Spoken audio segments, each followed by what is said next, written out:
is the low productivity, ranking among the lowest globally due to the limited access to essential inputs, inadequate infrastructure, and the growing impact of climate change.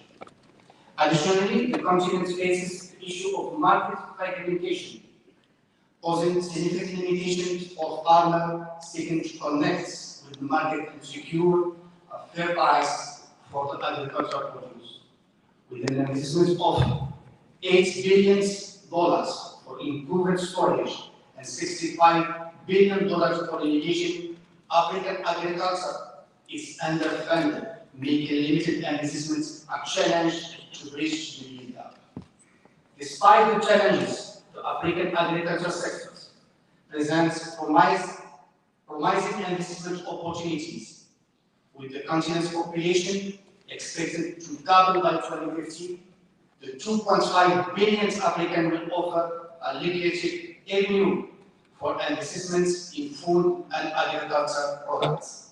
Additionally, the continent's ongoing urbanization creates opportunities for the development of food processing and distribution industries.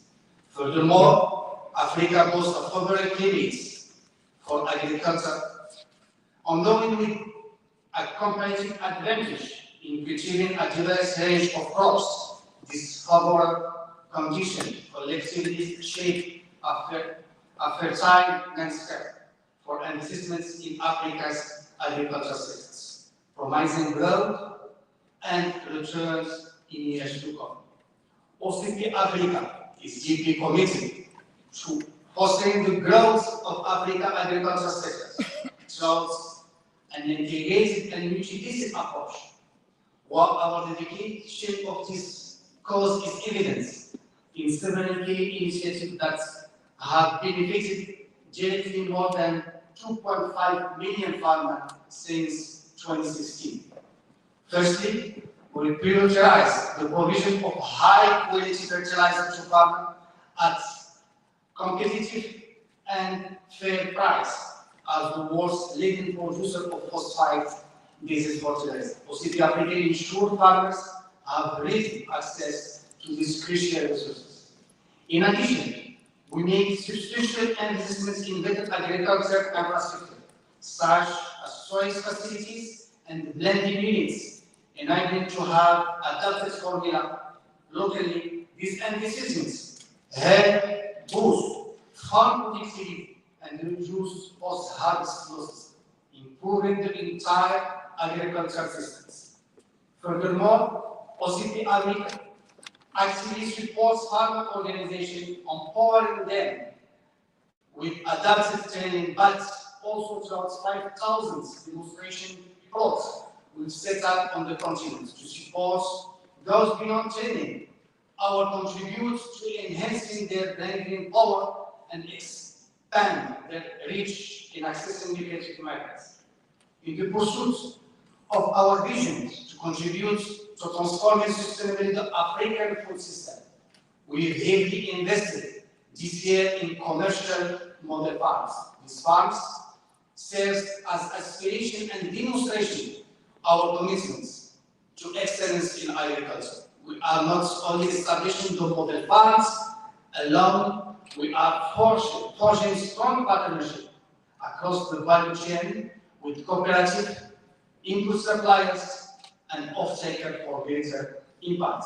Moreover, we are harnessing digital agricultural technology to improve efficiency and productivity of African farming.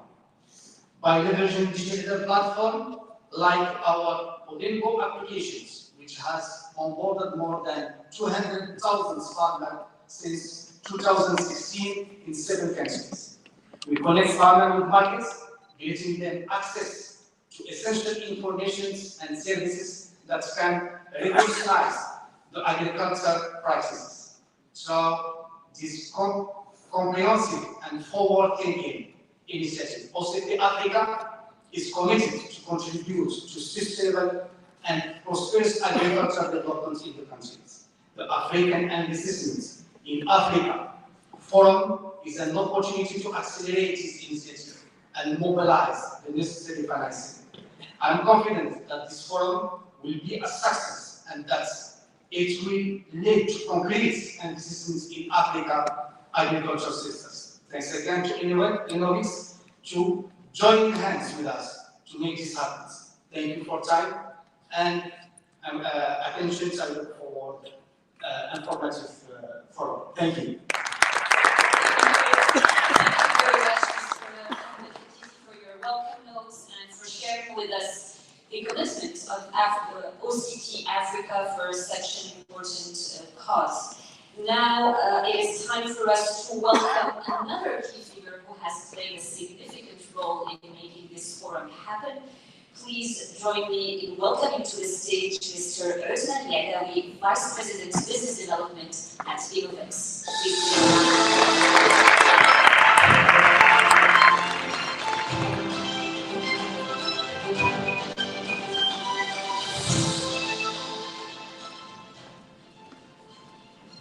Thank you, Madam.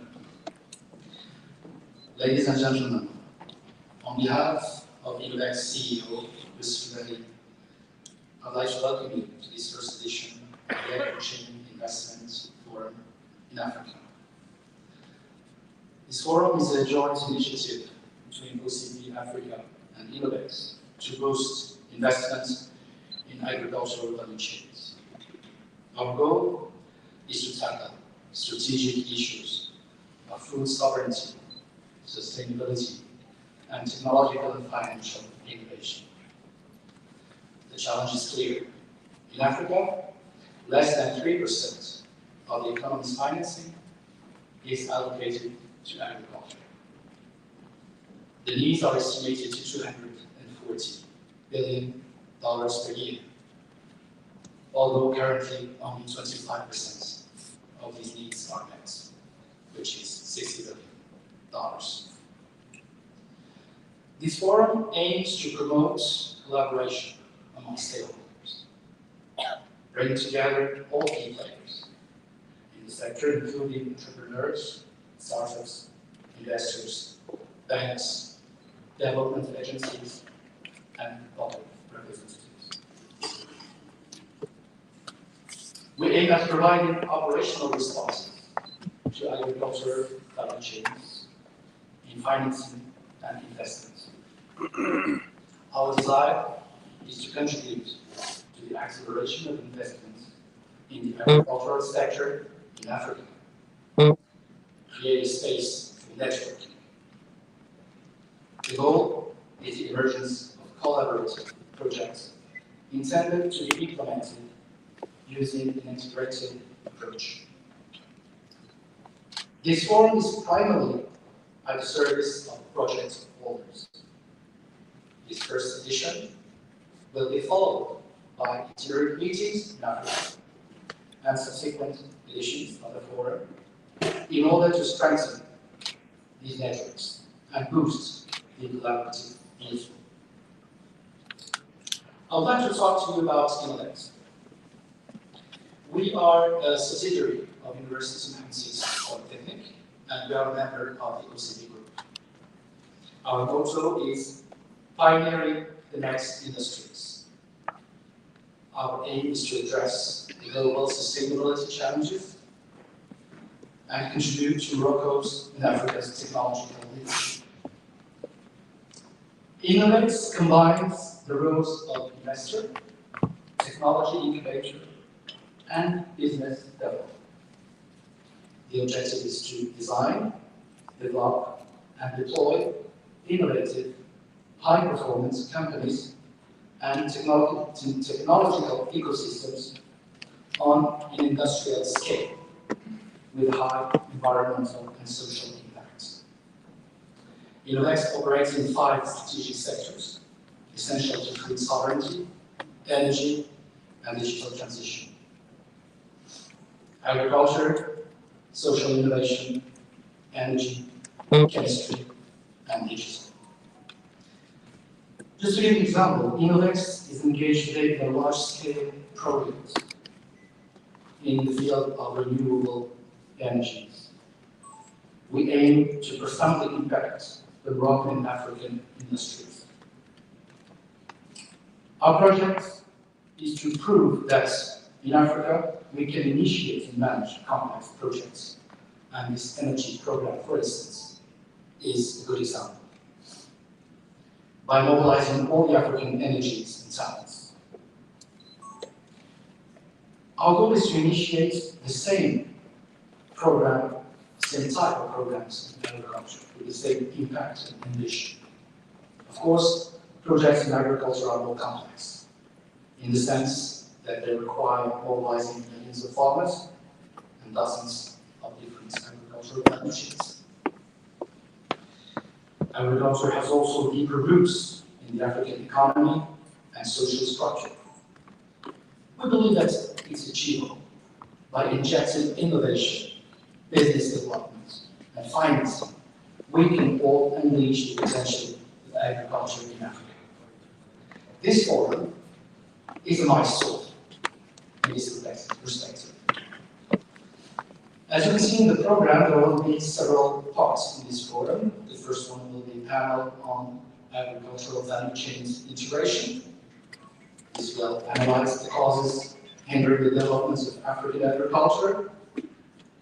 We'll analyze the obstacles, financial, logistical, industrial, mechanization, training, use of fertilizers. But it will also stress the importance of the integrated approach. In particular, the need for close collaboration between public and private actors, farmers, aggregators, entrepreneurs, investors, DFIs, startups, etc. The second panel will be on agricultural value chains, financing and innovative investments. We will see the existing fundings in agriculture, the diversity of actors offering these fundings. We will see also the innovations in terms of financing and investment. And this panel will stress the importance of de-risking in investment. We'll then skip to the workshops in the afternoon. These workshops will be an opportunity to show some initiatives led by all components of OCP Group, OCP Africa, Netherlands, University Councils, Polytechnic, etc.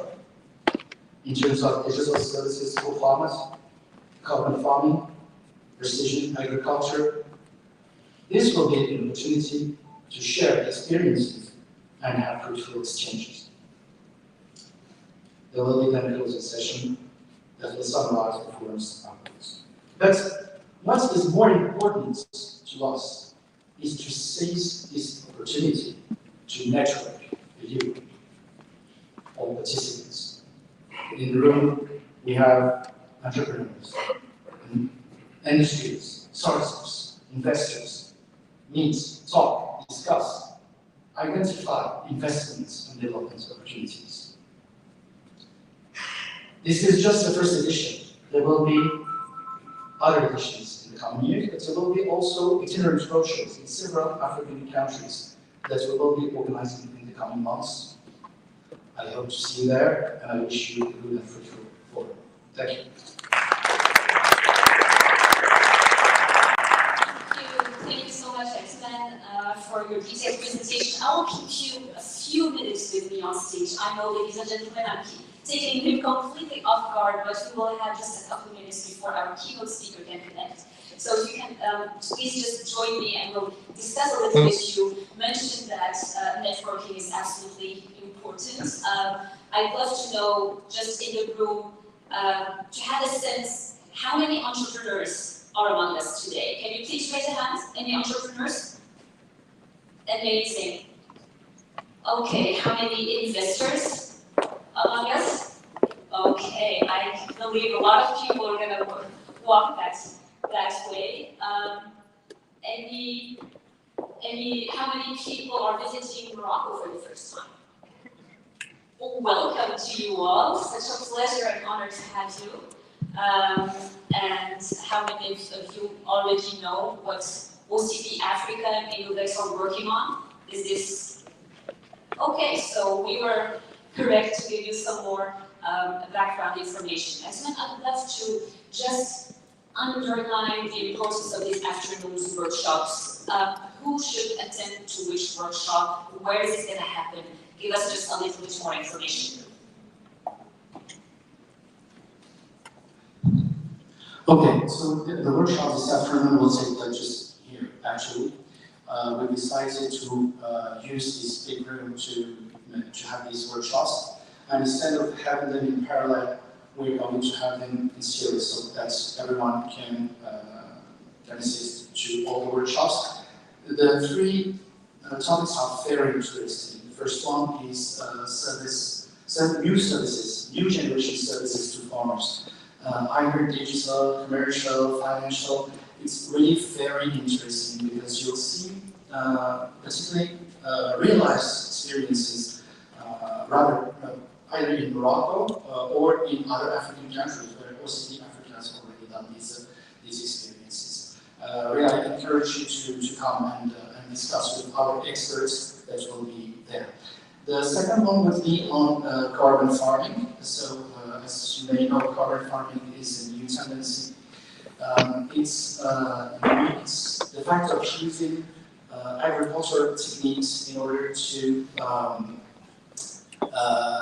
sequestrate more carbon and at the same time increase the yield of the lands, the farming lands. It's a very interesting experience. This is ongoing. You will see that there is a pilot phases that's already started in Morocco. Other pilot phases will be starting in Africa in the coming months, even in Brazil, where we have also a project of a pilot there. This is very interesting because beyond the notion of carbon farming, it's a way of creating intimacy with farmers. And this is something that is really a new tendency, is to consider farmers in a new way, a digital way, a modern way, more closer way of dealing with farmers. And the third workshop will be what we call precision agriculture. I will let you see. It's really very interesting, the techniques that are developed, either in intelligence, in IoT, several techniques that are used in order to improve the efficiency and productivity of agriculture.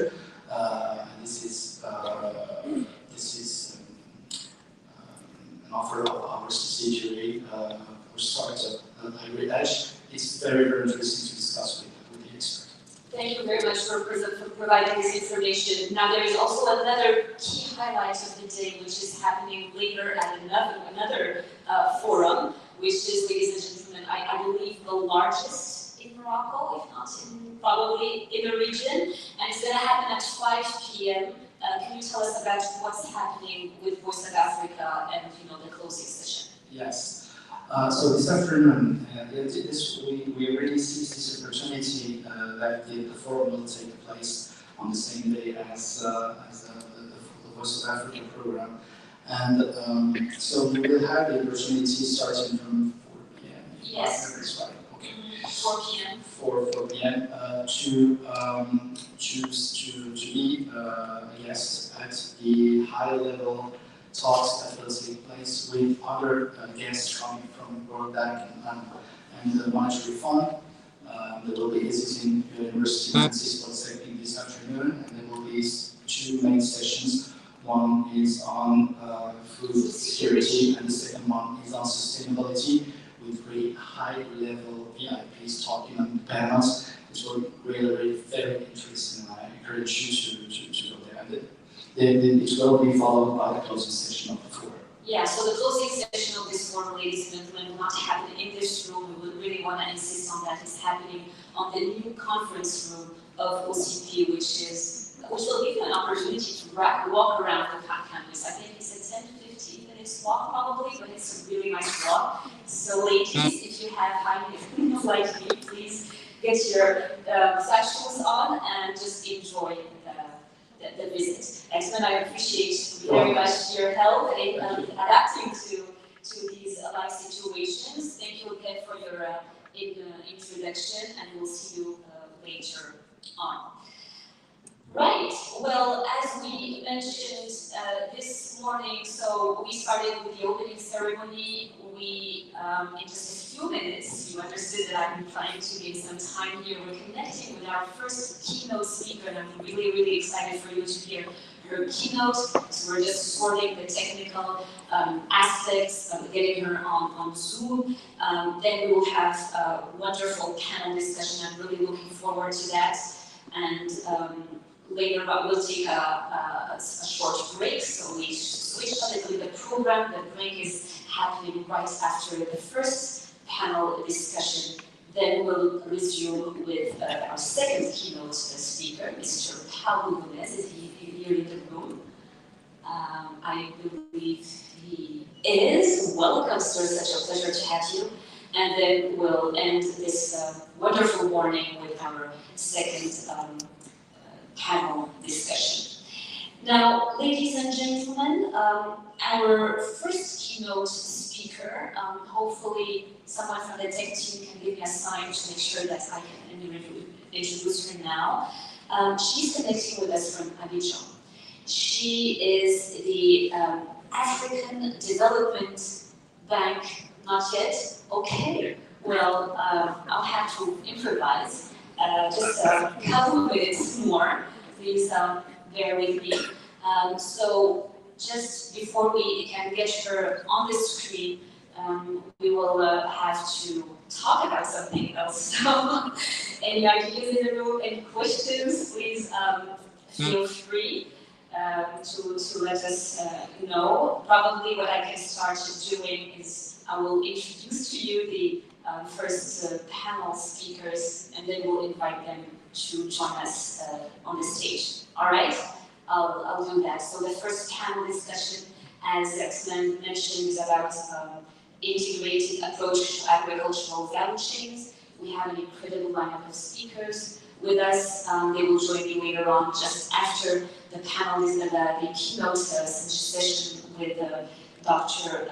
Beth. So Martin Van Ukoop is among us today. Such a pleasure to have you with us, sir. Thank you for joining us. He serves as the Global Director for the World Bank Agriculture and Food Global Practice. Prior to his current position, he has held numerous managerial and leadership positions covering the bank's engagement in agriculture in Africa, Latin America, and South Asia.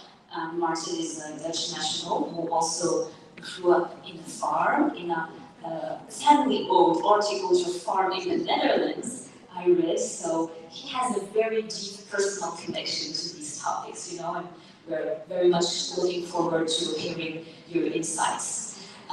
With us also this morning, we have the pleasure of welcoming Mr. Robert Groot, advisor who is the former director of Africa operations at the International Fertilizer Development Center, IFDC, and he currently serves as an advisor to the organization with over 25 years of experience in international agriculture development, focusing on food security and soil fertility management in Africa. Rob has made significant contributions to the field. Prior to joining IFDC, he was actively involved in research related to soil fertility improvement, fertilizer use, and climate change in Africa. Such a pleasure to have you with us also, Robert. Okay. I will introduce you, I will keep our two other speakers for right after the panel discussion, the keynote speech. So our first keynote speaker, ladies and gentlemen, as I mentioned, is connecting with us from Agrichain. She is the African Development Bank's Vice President for Agriculture, Human and Social Development. She is responsible for the bank's strategy, lending, and other activities in agriculture, water and sanitation, human capital, education and health sectors, as well as bank-wide work on employment, civil society, and gender equity. Such a large scope, and it is such an honor to have her with us today. So please join me in welcoming to the screen Dr. Beth Dunford. Dr. Beth, hello, can you hear us? Hello, can you hear me? We can hear you perfectly and see you as well. The floor is yours, thank you. Well, thank you, Manal, for the introduction, and ladies and gentlemen, esteemed partners, honored guests, all protocols observed. And I regret not being able to join you in person today. And I'd like to first take a moment to recognize the recent tragedy in Morocco and express my support for the people of Morocco and importantly, the rebuilding process. And I want to appreciate OCP Africa and Innovix for continuing on with the Agrichain Investment in Africa Forum. And I thank OCP Africa and Innovix for inviting the bank to be part of this conversation on integrated approaches to agricultural value chains.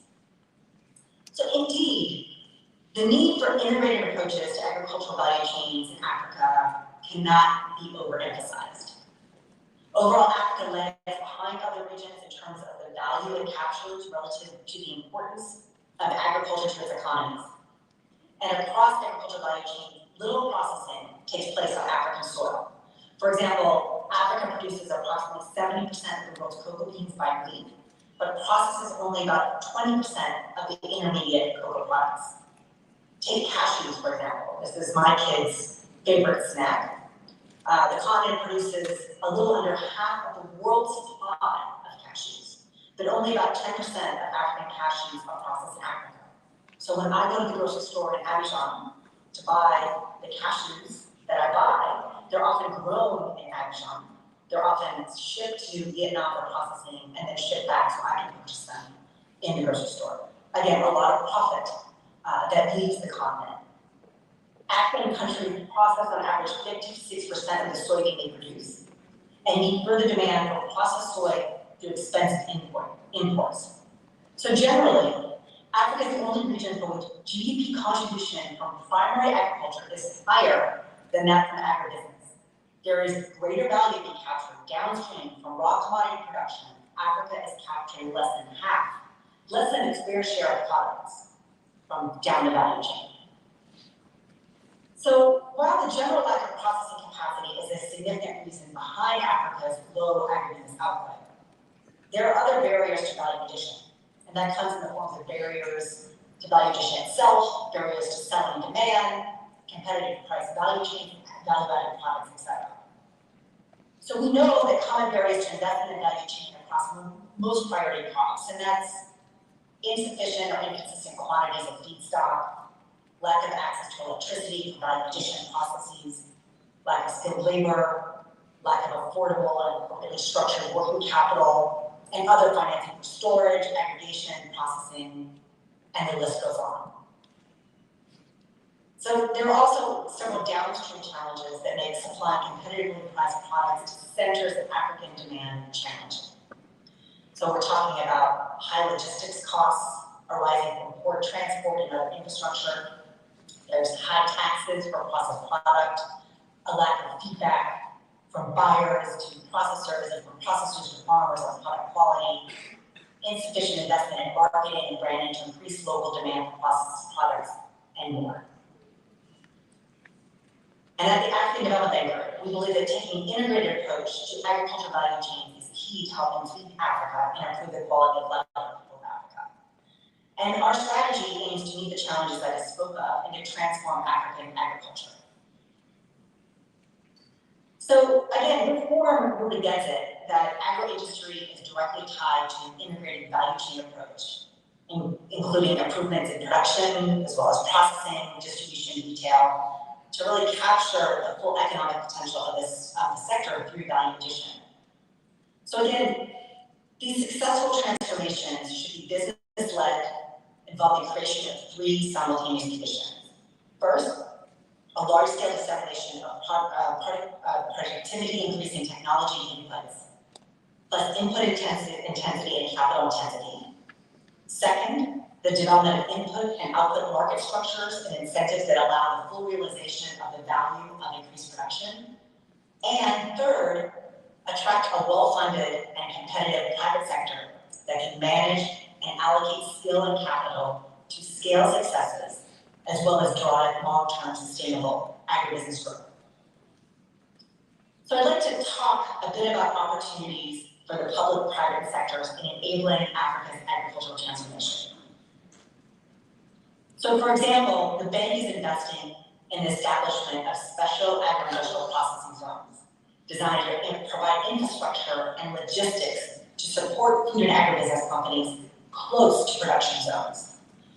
These zones present a tangible investment and prospect for private sector stakeholders with the backing of public sector investment and enabling policy.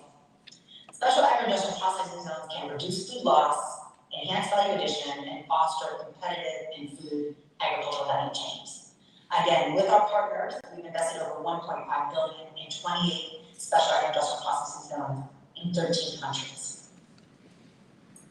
Distinguished guests, the transformation of farming and agri-industry are inextricably linked, and the growth of vibrant public and private sector fueled agri-industries is essential to offer employment for smallholder farm communities who are unlikely to farm their way out of poverty. Appropriate financing mechanisms for the development of agribusiness and commodity value chains in Africa should not be underestimated. So all of these businesses need financing to sustain and grow. And in that regard, we're working to mobilize financing and investment along this value chain. And earlier this year, the government of Senegal and African Union co-hosted the Dakar 2 Food Summit, which drew some 34 heads of state and government, 75 ministers, heads of development partner organizations to Dakar, Senegal. And what you saw here was a strong political commitment and strong commitment by development partners, by partners in general, to really finance and support the vision and the commitment laid out for heads of state and government at this important summit. Again, there was over $70 billion in commitment from partners there to really drive agricultural transformation on the continent. It's that type of commitment we need to realize this goal. In conclusion, I'd like to stress that partnership with the private sector is absolutely critical. Micro-level financing tools, innovative models that play are important. However, establishing the policy environment and large-scale resource mechanisms, such as umbrella funding that aligns public and private sector activities, can really help leapfrog this process. Ladies and gentlemen, the benefits of integrated value chains are clear. We've seen how partnership involving the development of financial institutions, governments, and the private sector contribute to the transformation of African agriculture. And shortly, we'll hear from a panel of experts who will share their experiences, case studies, and recommendations that intend to inspire how we can bring similar actions to scale. I commend the OCP Group and Innovex for drawing international attention to the financing needs of Africa's agricultural value chains via this forum, and I'm excited to hear the conversation start. Thank you very much.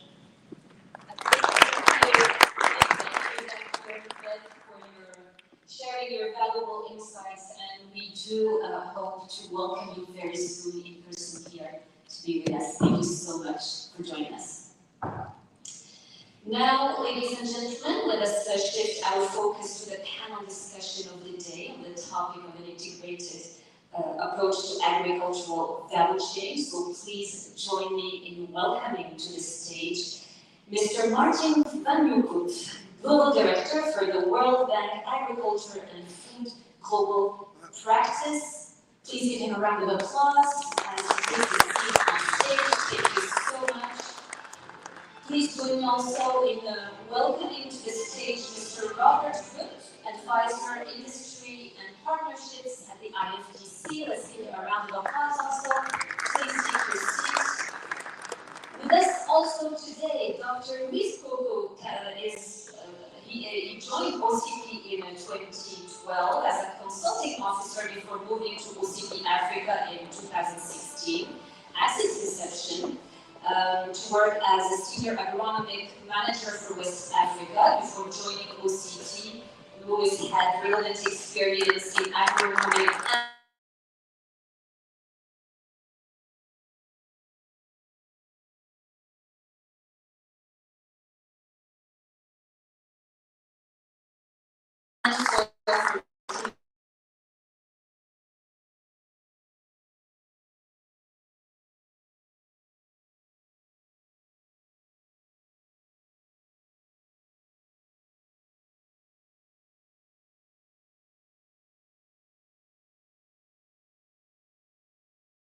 His primary focus is on venture building, innovation. Hello. Nabil brings extensive experience in working with stakeholders across agricultural value chains in Africa. He specializes in advising corporations, public entities, and financial institutions engaged in the sector, facilitating digital and data transformations that can have a positive impact on food systems. It's a pleasure to have you with us today, Nabil. So welcome to you all, gentlemen. As you know, the objective of this panel is to talk about the benefits of integrated value chains, to present successful case studies, and discuss the key factors that have contributed to their success. So we'll be spending the next 45 minutes together with 3 rounds of questions for our speakers. Now let's get started. And I want to start with you, Nabil, to set the context. Could you please explain to us what we mean by integrated value chains and what are the benefits of such integration for Africa? Let's try this. Thanks. So first of all, I would like to say thank you to Innovex, OCP, and the UM6P for organizing such great events. I think it's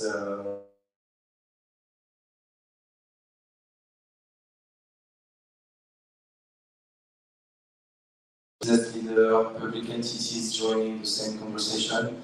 So thanks for being a pioneer in launching such events. And hello to all my panelists, colleagues, and happy to share this moment with you. So value chains, integrated value chain. I think let's start by defining what is a value chain first, and then we will go to the integrated value chain. So generally, a value chain is the set of activities that we use in order to create a product. So generally in agriculture, we have 4 main steps: the input procurement, the production, the transformation, and then the commercialization or the go-to-market. And these steps, these macro steps, have other sub-steps, let's say, to create this kind of products. When we look at the value around these different steps in the chain, we generally see that upstream there is very little value. It is generally considered as a commodity. So things that are close to the production is generally considered as a commodity. And when we flow down the value chain, there is an increased value capture.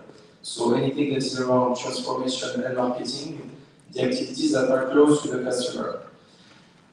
And I think this is where the integrated value chain concept comes.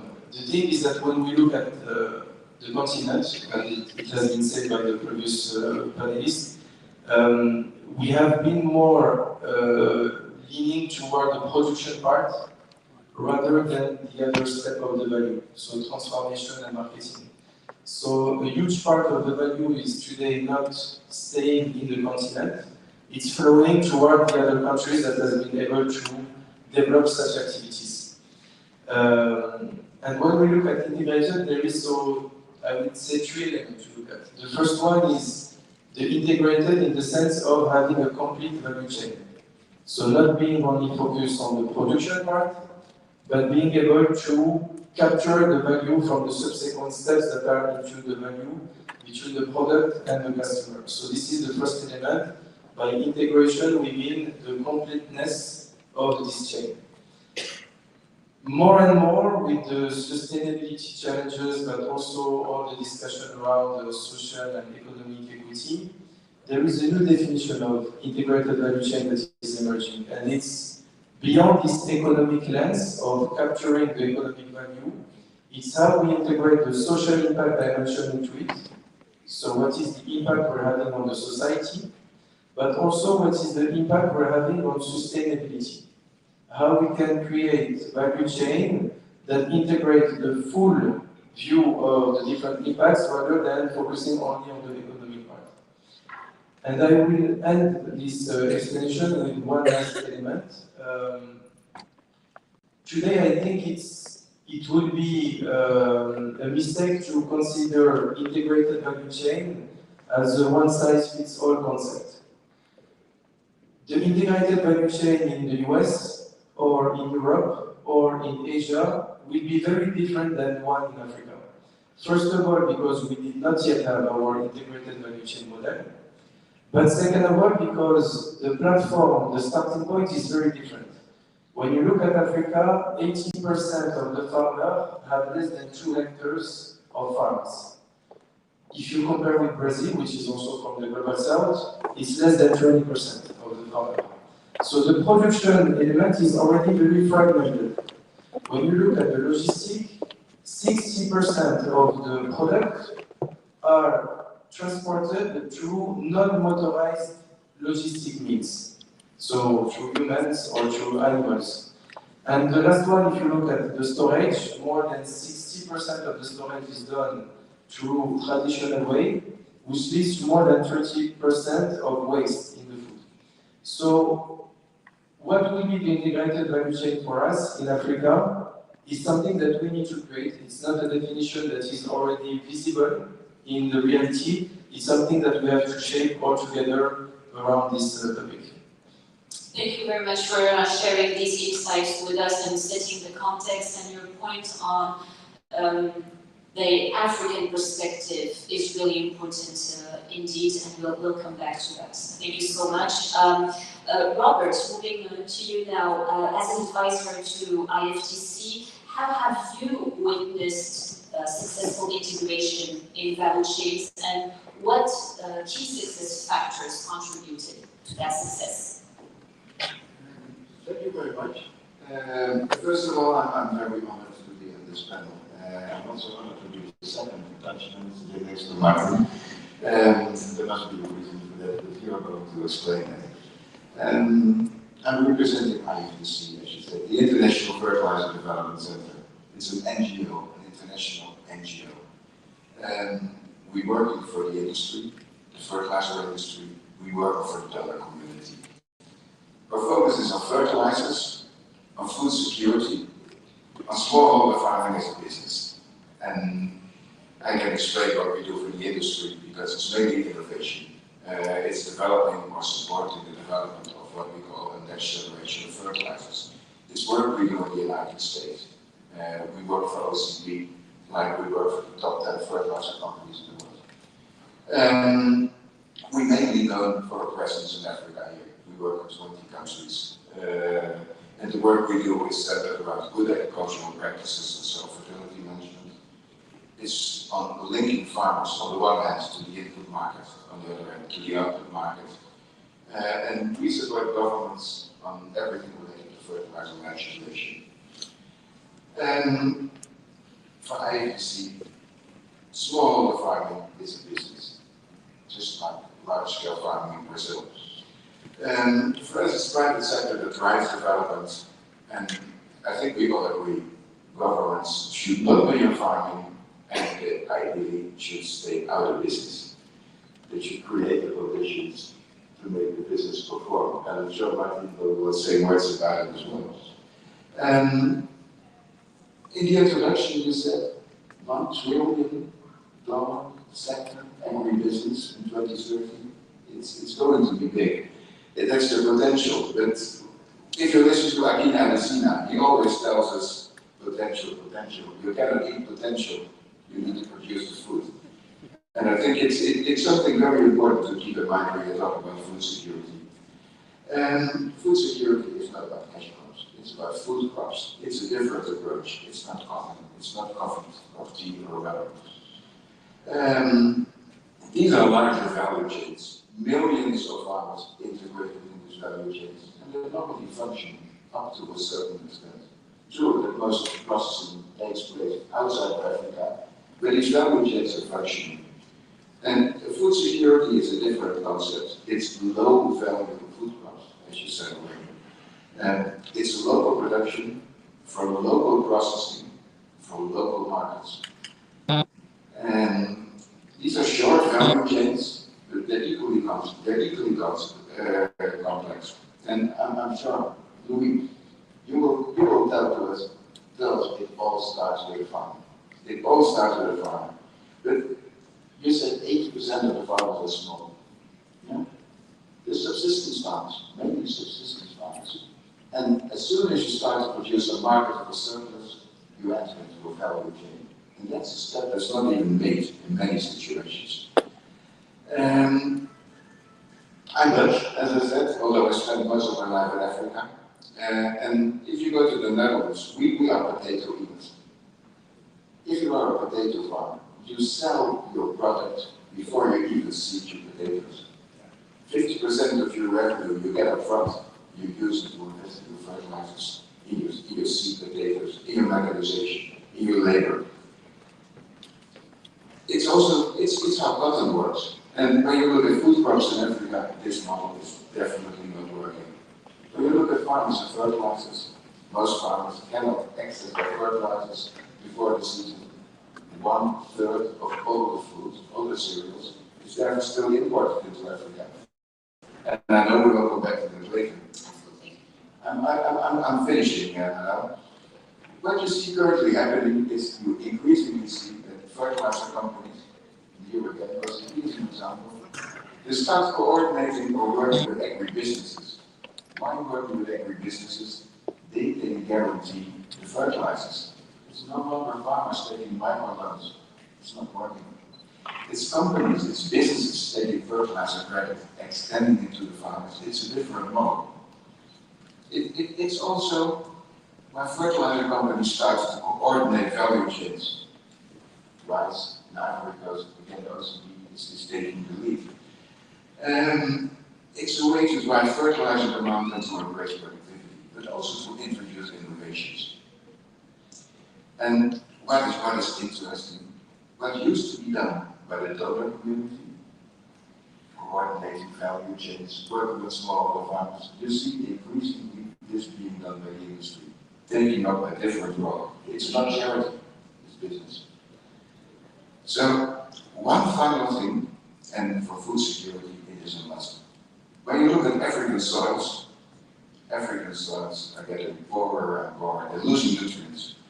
And you need to replace what a crop takes up. If you want to produce more, which we all would like to see, you need fertilizer. Globally, there is this debate ongoing about ecological agriculture, organic farmer. I think all of us, we know it's a no-brainer. We need inputs. When soils are depleted from nutrients, you see organic matter degrading, and the only way to invest in this is through value chains. Value chains are the way for farmers to generate the revenue that they need to invest in their soils. Therefore, value chains are the basis for all sustainability and production systems. So it's a long introduction, but that's what I would like to say. Large value chains for export, short value chains for local markets, and the importance of investing in the soils.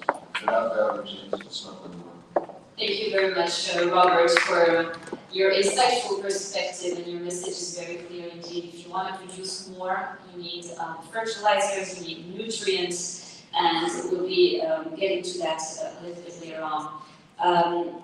You created a perfect transition for me, as I'm going to turn to my friend Louis. As a leading player in agricultural value chains, how does OCT contribute to the integration of these value chains in Africa? Thanks, Claudia. First of all, I would like to also thank you very much for this high-level honor to be part of. I'm very honored to be here to speak with high-level panelists to show the contribution of OCT Africa in this transformation of value chain. Let's talk about our contribution as OCT Africa. We have a contribution like holistic and integrated approach. And let me talk about some key contribution regarding this holistic and integrated approach. First of all, we have part of our farming model fund. This is one of the key initiatives we have launched this year. We established commercial farmers such an idea in order to develop a reference or a benchmark of efficient and modern agricultural production. So for this commercial farm or modern farm, we demonstrate the use of appropriate fertilizer, we use appropriate technology, integrated small farmers as integrated in the cooperative. So we are also part of research and development because as OCP Africa, we launched a strong research and development activity. This year we have almost 4,000 demonstration plots in order to focus on optimizing of fertilizer by using 4 air application. So this is an approach to demonstrate the best use of fertilizer and to get more productivity at the farm level. We are also part of our technology and equipment. As you know, this is one of the big problems of the value chain because farmers need to use the technology to invest in modern agriculture in order to go through more investing, more market production. So we have many investing in terms of many investors, tractors, or other machinery to address the mechanization challenge faced by farmers. This is one of the key investments we have applied in our commercial farms. But not least, we are also part of our rescue education because as you see, there are some ways long march. When you go to production, transformation, commercialization, farmers can use the product this to many ways. And we need to be part of this mitigation offering. So our commitment is also to ensure that, for example, in production, we have some investment of seeds. We want to get seed quality to the farmers. So we work also with some research institutions in order to reduce this risk because we guarantee the productivity of the seeds. We are also part of partnership and collaboration. This is one of our key engagement because we don't go alone in the value chain. So we need to be part of some stakeholders at the different of level of this value chain. So as I can explain later, we are part of some private partners for order to post productivity at the production level. We also work with some private partners to transform the product and go to the commercialization. So this is a summary our contribution in the value chain. So by implementing the comprehensive strategy to involve community partnership and to get quality production, risk mitigation, and technology advancement in the value chain. So I can take later specifically more about our initiative and how deeply impact the community of farmers and how we go together with stakeholders. Exactly, thank you so much. Yeah, we're looking forward to learning more about your specific initiatives and how you're supporting the small farmers. Thank you so much, Dr. Luis, for your insights. Martin, I mentioned in the introduction your deep personal connection to these topics, and I'd love to know from your perspective if you can please share a successful case study from your experience that demonstrates the benefits of integrated value chains, particularly in agriculture and food sector. Very good.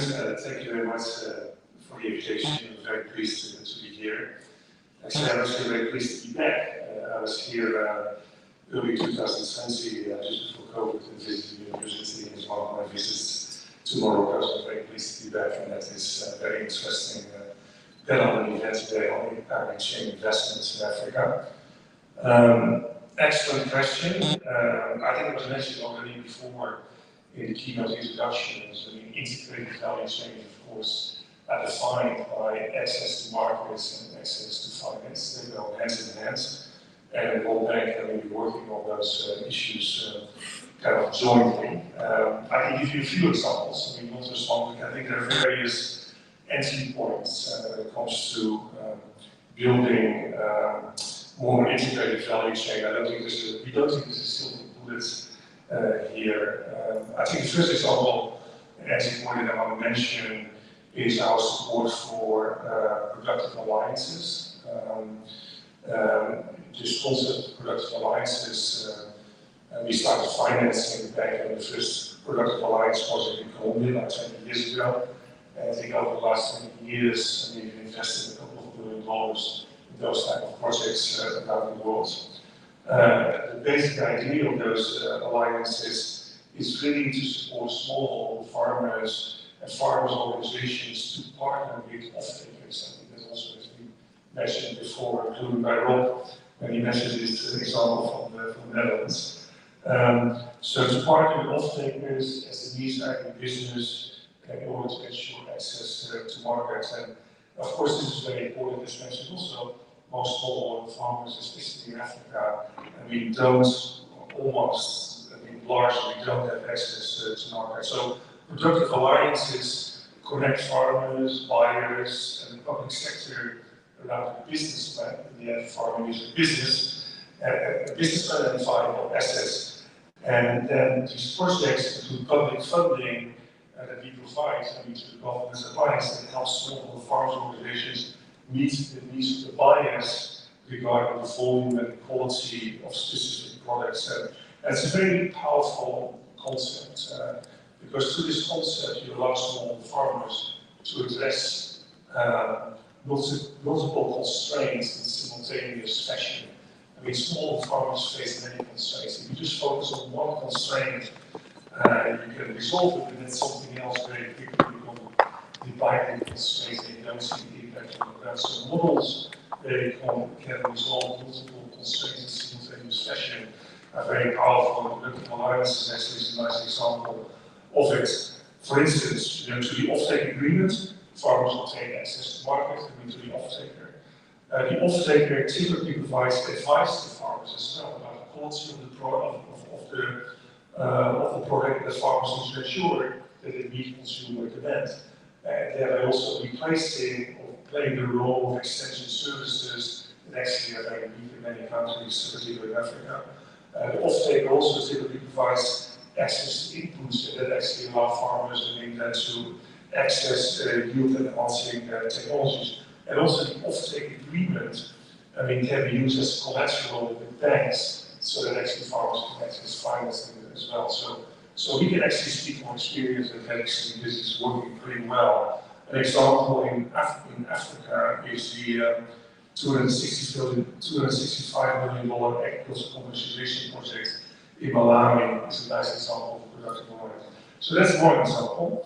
A second example, I think that was mentioned by Beth in her keynote of the African Development Bank, is the bank supports the establishment of agri-clusters, agri-growth poles, agri-processing zones, and the general idea of those initiatives would be for the public sector to provide the needed support for critical infrastructure and logistics, nothing about water, electricity, roads, in return for concrete investments and commitments from the private sector, often to an anchor investor to invest in agro-processing infrastructure that's very close to small farmers that actually generates value addition and employment. It's also interesting that Ben mentioned cashews, because we actually have a project like that, the $200 million cashew value chain competitors in the project in Côte d'Ivoire, where we actually are investing in this type of agri-clusters so that Africa can actually capture much more value added.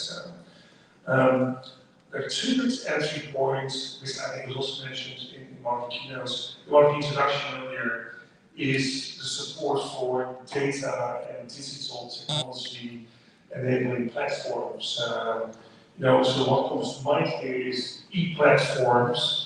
Coupled with digital payment capabilities that actually really reduce the transaction cost and improve price discovery for farmers. And right now, there is about 53 of those projects in 36 countries that have invested in data innovation and digital components. The components we put the money that amount is in those 53 projects. We have commitments of about 1.2 billion course of various reasons and instruments.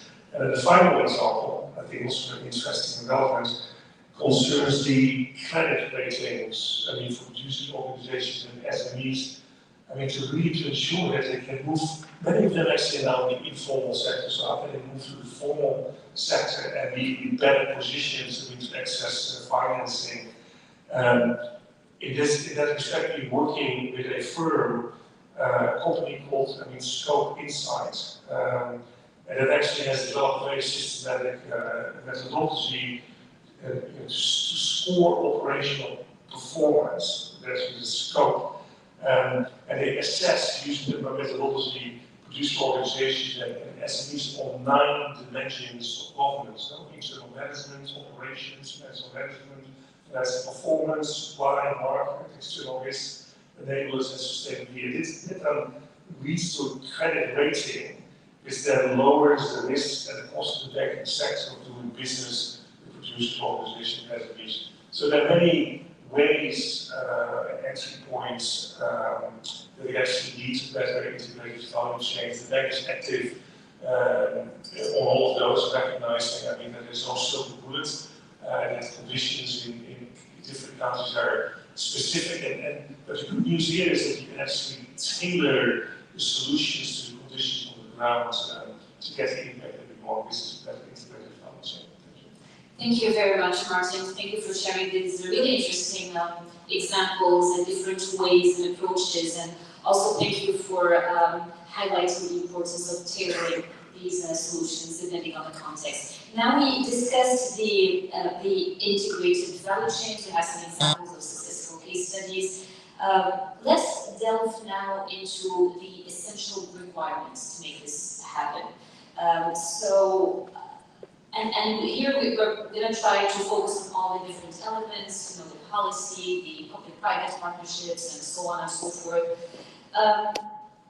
Robert, in building a proper public-private partnership, I know there is one key element that is absolutely necessary, which is trust, and building trust among public-private partners and any partners really. So what role can development agencies play in addressing this issue of trust and establishing trust? Yeah, trust, it's an aspect which is often poorly understood. In the mindset of people, value chains are linear, and we know the reality is much more complex. We heard business clusters, you can talk about an ecosystem of services. Value chains are always composed of a series of actors. You explained already, there's farmers, farmer groups, there's the agro dealers, those providing the inputs, those providing the credit, the output markets, can be a local market, can be an aggregator, can be a processor, and then there is this business support services, it can be extension services, it can be unionization, you name it. These groups of actors, without trust, you cannot make it work. And I go back to the situation in the Netherlands. It's based on trust, because underpinned by a contract. It's formalized trust. Here it's the same thing. If a bank is providing credit to a smallholder farmer, you only do it if there is trust, if you're sure that you will be paid back. If you are an importer or a distributor of fertilizer, you're not going to build an inventory if you don't trust the distribution network that's in place. It's not working. It goes farther. The farmer will not trust an extension officer before he has seen with his own eyes that it works. It needs to be demonstrated before you have to trust. For aggregators of processors, it's the same thing. You trust the farmer if you know he's selling to you, but if he starts selling to any other party, you're going to get bankrupt. It's building trust. It's complex because you're talking about 5-6 groups of actors, and you need to build trust among these different groups. And it's not only the actors. It's not the bank who's building the trust among all the other partners. And that's where an IFTC often steps in. as an organization, you try to facilitate the interactions between all these actors and to build trust. You try to build a win-win situation where the processor comes out as a winner, where the farmer comes out as a winner, where the banker comes out as a winner. And it's relatively simple. Once you learn how to triple your income, you're not going to forget it. That's part of the game.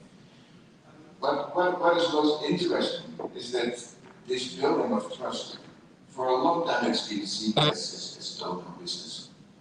And now you see that increasingly the large food processors, the fertilizer companies, they're stepping up the plate and saying, no, it's not charity, this is not donor business, it's just business. And that's what I see as interesting, Martin. If the industry taking its responsibility in building these type of relationships to make them sustainable. So, for me, the most key ingredient is trust. The key ingredient is trust. Trust indeed. It's very complex. It takes time to establish, and it can be broken very easily. So that's thank you for sharing that insight with us. Martin, could you elaborate on your role in policy advocacy, particularly in assisting countries in crafting legislation that is conducive to attracting investors and encouraging local investments in agriculture?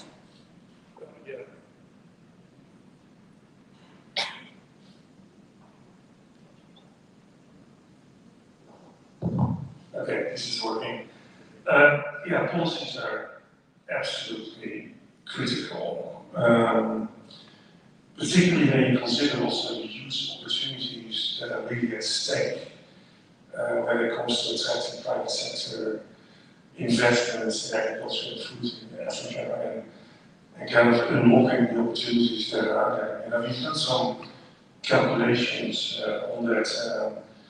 And the projection actually indicates, that the value added of agribusiness, so happening post-harvest and downstream sections of value chains, could actually reach an estimated $1 trillion by 2030. And of course, this is driven by urbanization and income growth, population growth.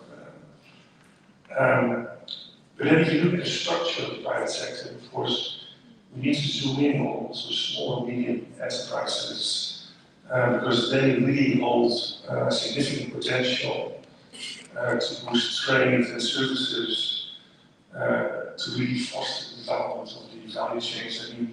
Right now the SMEs really account for about 90% of Africa's business and they employ around 60% of the workforce. So we really, if you're positive in Africa, you should really leverage this potential to make sure that African SMEs can really contribute to sustained growth, trade extensions and competitiveness, particularly in agribusiness and related services. And in that respect, as I said, policies are really critical to make sure there's an enabling environment for private sector investments. And what comes to mind, for instance, is an adequate competition policy to ensure that there is space for the private sector to operate, and this is not taken up by state-owned enterprises, as Rob said earlier. Agriculture is a private sector business, entrepreneurship. This is not for the public sector to be engaged in production of agriculture and food. Of course, they can set policies here, but there's a big issue here of state-owned enterprises, and to what extent that provides a space for the private sector to come in. And then besides competition policy, there are many other relevant policy areas that are relevant here, and that can contribute to lowering the cost of doing business and reducing private sector investment risks. So, think about trade costs, and I will talk about it later as well, in the context of the African Free Trade Agreement, regulatory regimes of input markets. The hurdles that exist in the private sector to bring new seeds or maybe new fertilizer blends into the markets, and then to go to regulatory regimes that are very cumbersome. The issue of maintaining security provisions, I mean, and maybe most importantly, even if the policies are not entirely perfect, private sector is also looking at some stability and predictability of sector policy. So many changes also create a very uncertain environment for the private sector to invest. So also governments should keep that in mind when they contemplate changes in the policy environment. So we are very actively engaged. I think all countries are very unique here, but clearly in Africa as well as around the world, I think I can say that our experience is that the policy environment, there's a lot of opportunities for improvement. If you look at the public sector support around the world, I mean, it includes OECD countries as well as non-OECD, it's about $800 billion per year that actually governments spend on providing public support to agriculture and food. And a lot of that public support right now is very ineffective, generates a lot of environmental costs, generates a lot of allocative and technical inefficiencies. Only, it doesn't calculate only 25 cents of every dollar that's spent on public support really ends up in the hands of the farmers. So basically what I'm saying here is that, it's governments need to make sure that they have a negative policy environment, but at the same time, they also have the means, repurposing this $800 billion of public support, actually to make sure that those policies actually work. So we are engaging on that, very actively in many countries. Through our policy dialogue, our budget support, our program for results finance that we provide. Right now, we think current public support to agriculture is part of the problems that agriculture faces, the agriculture sector faces. And what can we do to make sure that better policies and with that better public support can be a force of the good rather than being part of the problem.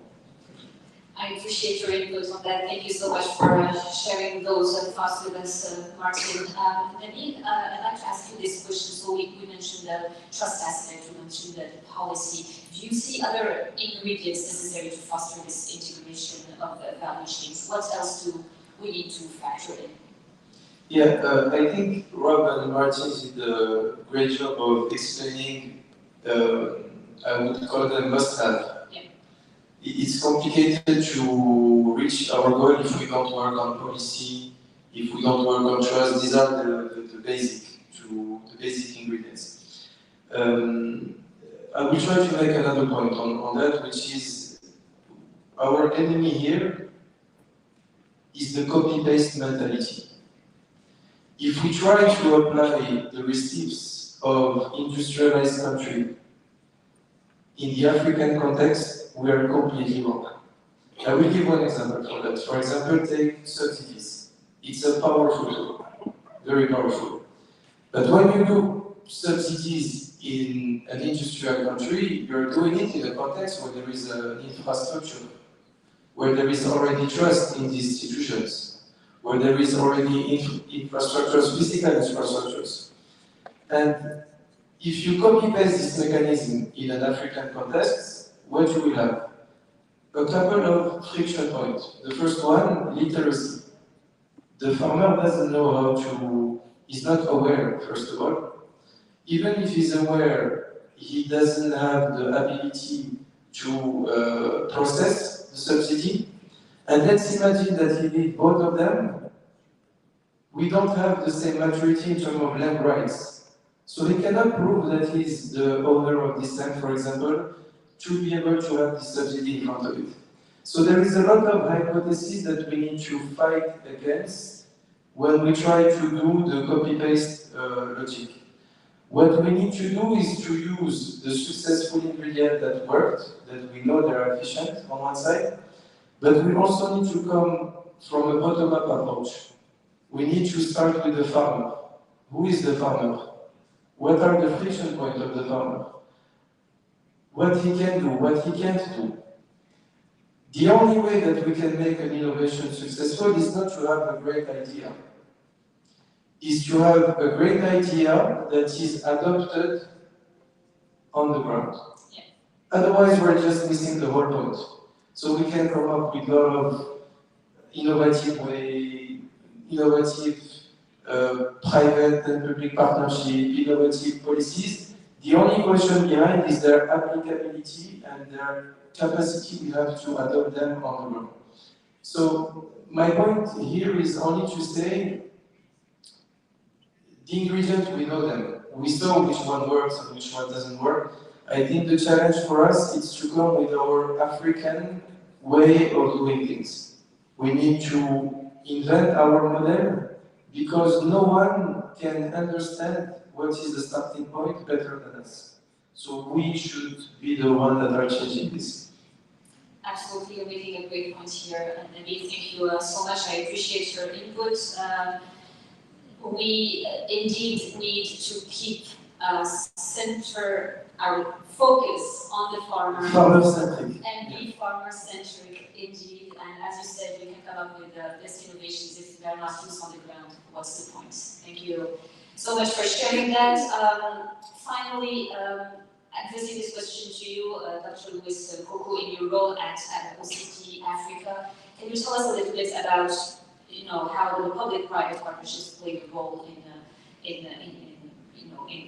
the development of integrated approaches in agriculture, and what role do development finance institutions typically play in these situations? And then we'll just have time for a final, very quick round of questions, because I keep my eyes on the clock, and I do want you to have enough time to get a 10-minute break right after this. Thank you so much. Thank you, Madam. Yes, coming from Rolls, which I learned that trust is very important, and it's very important also for farmers. So, as OCP, we engage partnership with local communities, because this is the first point to bring them in terms of participation and benefit sharing.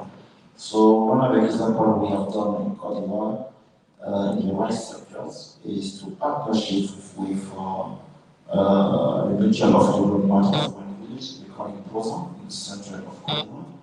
So we engaged with partnership with them, and in this trust or ecosystem, we launched a commercial fund at the first time in OCP Africa country.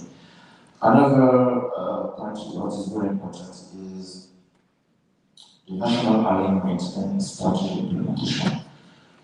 This is the partnership with public entities. Yes, for Cote d'Ivoire also, we launched 2022 a big partnership with government. As you know, Cote d'Ivoire, like many African countries, we face to rice importation because we cannot produce this production at the country level. For Cote d'Ivoire, for example, we consume 2.4 million tons per year. 60% of this consumption need to be get by importation. So we need to make alignment with the government in terms of strategy, because government have the strategic implementation of different crops. And when we launch a commercial farm in Cote d'Ivoire, we work closely with the government to be sure that this is our contribution to drive private investments and to show how to transform the mentality of the farms to go to food crop to cash crop. It's very interesting when cash crop in crops like cocoa, coffee, or when you talk about rice, we need to transform this mentality for farmers. So we need to align with our government in terms of partnership. Last but not least, I want to talk about land access infrastructure. It's very important because when you go to investment in this big commercial farm, we need to secure the lands. So we partnership with community to secure large tract of land for long-term lease agreements. This is one of the key to secure investment and to closely work with farmers in communities. But we don't work with farmers, we aggregate them in cooperative level, but we need to secure the lands. And this is one of the partnerships we have done at the first time in Cote d'Ivoire, and with key success. And finally, when you talk about how DeFi can play a role in this partnership, let me talk about 4 elements. First is seed security program. For example, BBP are just challenges such as seed quality. And as OCP, we implement a seed security program in collaboration with research institutions and private partners. In Cote d'Ivoire with Agrichain, the agency of rice development. We have this partnership to reduce the risk. But these partners need financial tools or need funding to go to the high level. So DeFi can act as a risk mitigation, providing a guarantee insurance mechanism to encourage private sector involvement, because we need to be at the same level with some mechanisms to be sure that our investment can be derived from system put in place by DeFi. For Cote d'Ivoire, we have this mechanism with growth systems, Africa Fertilizer Finance Mechanism. We took in place with IFTD for $4 billion. So by this system, we can guarantee fertilizer supply for distributor for the project or another to reach partners. This is one of the tools to secure investments by driving supply chain, driving fertilizer on the ground. So finally, let me talk about technology and research collaboration. This is one also the last element we can do to partner with public institutions, because when you talk about food security, we need to secure seeds and how to produce seeds sustainability. This is why we need to partnership with some research institution. In Cote d'Ivoire, we have this strong partnership with Agrichain, with National Research Agronomy Center in order to secure the seeds. And for this program also we need the impact and the support of the TFIs in order to support this program for the long term. That's very clear. Thank you so much, Louis, for sharing that with us. Now, Robert, as a final word to wrap up this panel discussion, if you can briefly tell us from your perspective, what is needed to offset the $35 billion of food imports? What's your thoughts on that? That's a very hard question. It's not easy to answer, and I think you're wrong at 35 billion. I think it exceeds $50 billion of food imports per year in Africa right now, and it's growing. Food security is a numbers game. It's amounts of food and numbers of people. And do we have an idea about the amount of cereals, for example, that's being consumed per individual per capita? You may have an idea, but if you look at the global per capita fertilizer consumption, each person consumes about 350 kilograms of cereals per year. That's a global number.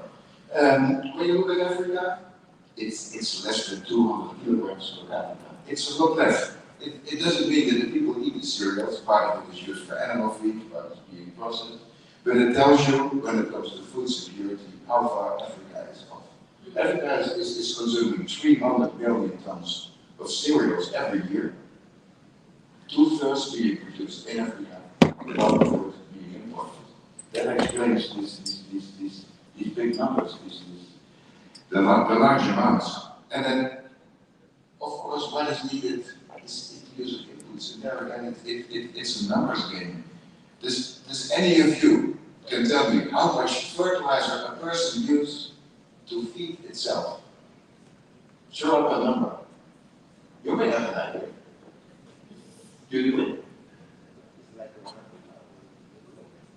Yeah, well, globally it's more than 150 kilogram bag of fertilizer that is used by a person to feed itself. It tells you something. In Africa it's 8 kilograms. It's way below the global average. And these are the numbers that tell the story. We know that to feed a country, this per capita fertilizer consumption, we often talk about kilograms per hectare, do we? But it's I'd rather speak about kilograms per capita. If it's 25 kilograms per capita, the country can become food self-sufficient. Ethiopia, over 100 million people, 25 kilograms per capita. We talk about 2.5 million tons of fertilizer being imported. These are very simple, straightforward numbers, but they tell you a little bit about what is needed. To produce enough food to be self-sufficient, to be food secure in Africa, you need about 30 million tons of fertilizers right now, instead of the 10 million tons being used in sub-Saharan Africa. Michael Sudakana, you can tell me, 30 million tons of fertilizer, you need how much credit? 15 billion? 20 billion? That's the order of magnitude, and that's probably the link to the next panel. To make this food security, to reach food security, the investments that are being made, and we're only talking about credit for fertilizer here. In the coming years, this needs to grow from currently virtually nothing to tens of billions of dollars, and I would expect that this will come back in the next panel. So, absolutely, we're creating the bridge here with very nicely with the next panel discussion that will be focusing on that. Your message is very clear, Robert. Thank you so much for insisting and highlighting that perspective for us. Then you talked a lot about the importance of increasing productivity, and this has come again and again in the conversation. It's really important. What levers can we activate right now to increase productivity? Yeah, sorry, I fully agree. I think the fertilizer question is critical and we cannot solve it without solving this one. I would try to take a system view to this question, and I think there is a three component to this. There is the soil systems, the crop systems, and the integrated systems. I think on the soil we really need to lay down our African way of doing agriculture. It will not be the same way that we do agriculture in the West or industrialized countries. It's about no tilling, low tilling, it's about soil health, it's about nutrient, it's about water management. We don't talk enough about this topic, but it's a critical topic in Africa.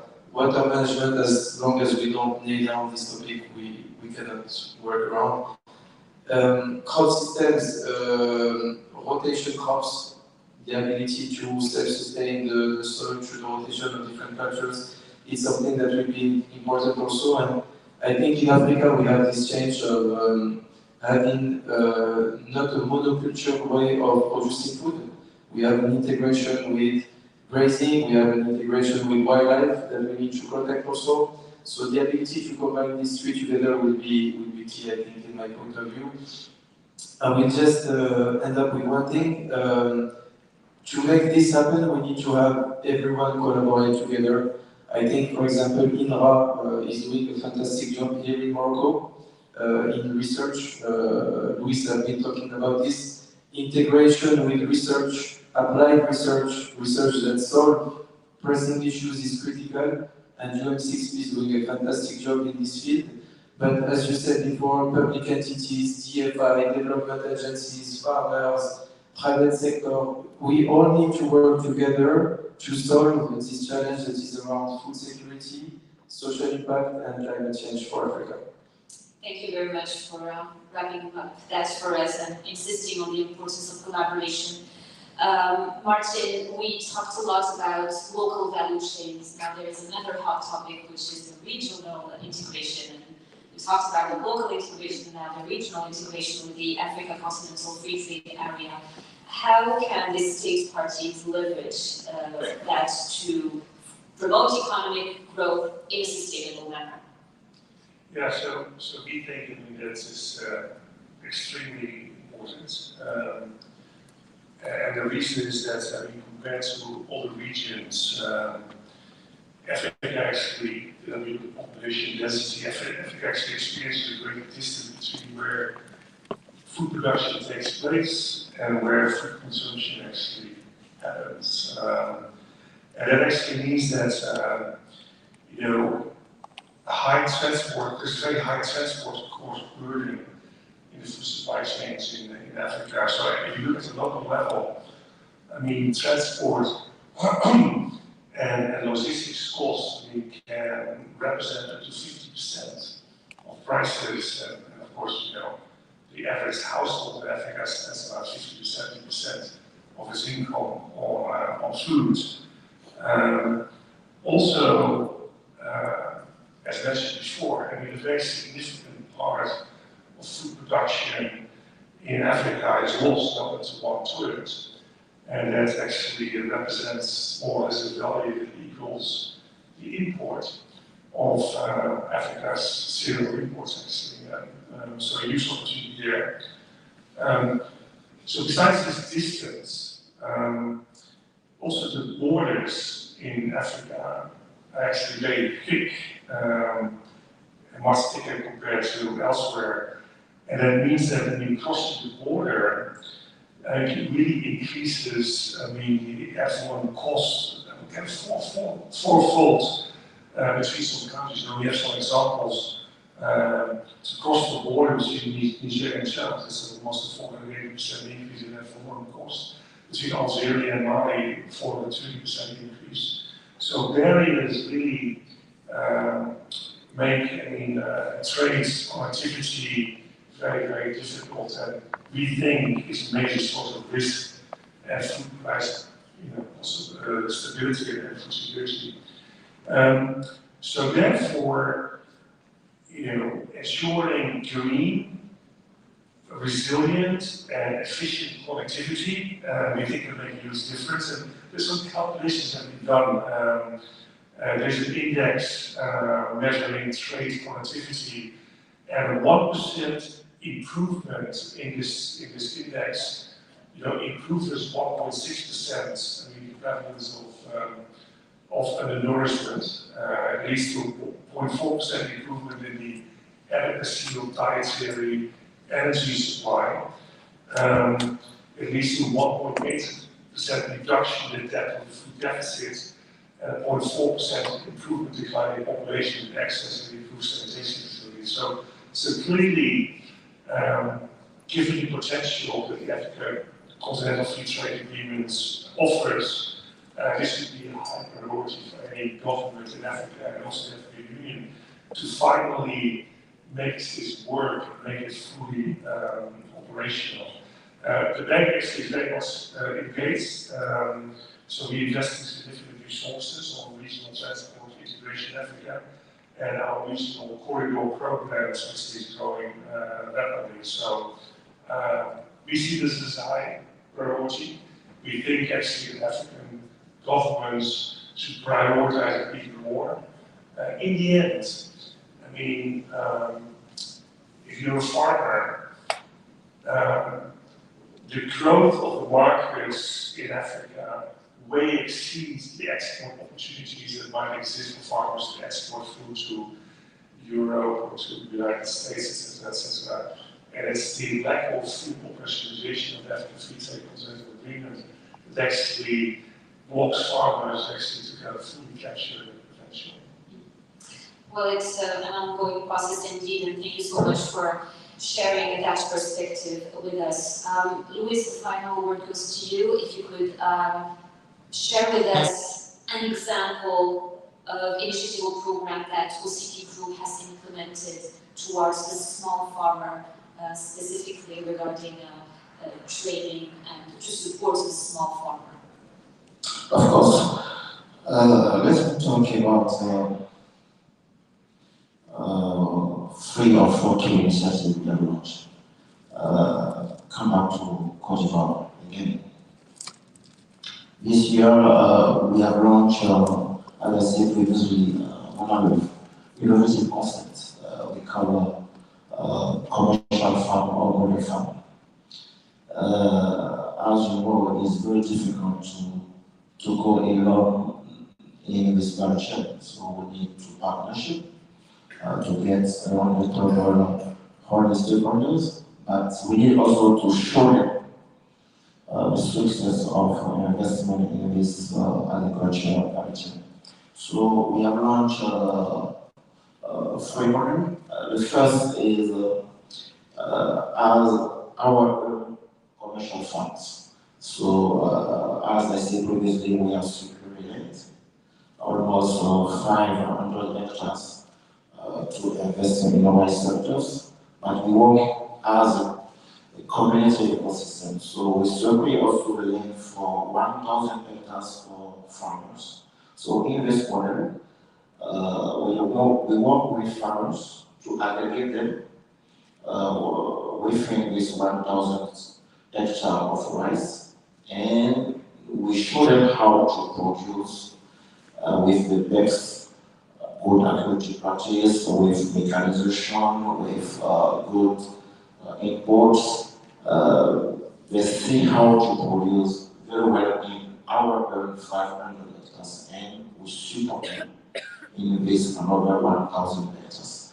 This is the model we are our own agricultures, but we are also another model with private partners. As we know in Cote d'Ivoire, for example, the government has dedicated a different part of the country to some private actors in order to develop the rice development and production. So we partnership with one of the big players in Cote d'Ivoire in order to invest in 1,000 hectares of rice this year. We support these partners by providing input, providing best training for farmers, because in this model also we aggregate communities of farmers in cooperative. And we support these private partners with mechanization. And this partner has a prayer of transformation and commercialization go to the long of the value chain. This is the model we call professional, because we need to support this private, but we need also to be sure that at the end of the day, we will get the result of this investment and to be able to reinvest for the next year. So we share the model with these partners. Another model is in investment like agriculture, because sometimes farmer needs support. So we allocate them as cooperative, but we work as an agriculture along the value chain. So we support for the production. So we bring all the contribution, like inputs, training, mechanization, based on our regional development, because we put on the table the right fertilizer and the right application of this fertilizer, and we support this cooperative to link them to the markets. Because at the end of the day, we need also to be sure that farmer need to get the high revenue of the productivity. This is one of the 3 key models we developed this year in order to transform the mentality of food crop to cash crop. And another initiative is our farmer house initiative. We call it Cote d'Ivoire Fund Service Agricole. And in order to put in place all this model, we need to have a farmer house at a different level of the country in order to put services to farmers. So we have one located in the north of Cote d'Ivoire dedicated to mechanization. And like as OCP, we invest to bring mechanization close to the farmers. This is one of the big investments we have done in Africa, because this founder service level is able to provide service in terms of administration for these model farms. So farmers need also just to bring the lens, to be more professional in terms of cooperative, and they will get all the support from this on the service level. This is some key initiatives we have launched because we know that in order to transform the mentality of Africa food security, we need to put on the ground some example of key success. And as private actors, we know that we cannot do alone all this effort, but this is to show the way for the others. That's why we work for the Agrichain, and to show to the others private partner has we can bring support to farmers and we can transform the mentality of communities. Thank you so much. It is really important to get a sense of what is working on the ground, and thank you for sharing these examples of initiatives in Côte d'Ivoire. I'm sure we would like to have more information about these initiatives. You can use our time in the break to reach out to Louis. Thank you so much, gentlemen, for your contribution. This has been a really interesting conversation. We could go on and on, but unfortunately it's time for us to wrap up. Thanks again for your contribution. Let's give them a round of applause. Thank you, gentlemen. So, just time for us, public